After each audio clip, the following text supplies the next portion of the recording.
আওয়ামী লীগ যদি ফিরে আসে আবার একইভাবে, তাহলে আসলে এত মানুষের রক্ত, এত মানুষের শাহাদাতের আসলে কোনো অর্থ থাকে না, কোনো মূল্যই থাকে না। আওয়ামী লীগ আসলে এমনই একটা দল, যে দলটা শুধু যে জুলাইয়ের সময় মানবাধিকার লঙ্ঘন করেছে তা না, তারা এমন একটা সিস্টেমের উপরই দাঁড়িয়েছিল, বা এমন একটা সিস্টেমের উপর দিয়েই তারা তাদের তাদের রাজনৈতিক সিস্টেমটাই এরকম ছিল যে তারা মানবাধিকার লঙ্ঘন করেই টিকে থাকবে। এখন পর্যন্ত যে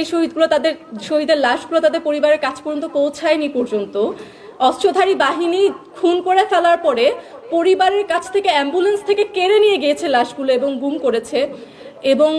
প্রত্যেকটা লাশ জীবিত থাকা অবস্থায় তারা লাশগুলো পুড়িয়ে ফেলেছে, গণকবর দিয়েছে জায়গায় জায়গায়।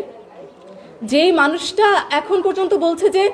আমার ছেলের হাড়গুলো আমাকে খালি এনে দাও, আমি যাতে একটু ছুঁয়ে দেখতে পারি, আমি যাতে একটু মাটি দিতে পারি, এবং আমি সেখানে যে সেখানে গিয়ে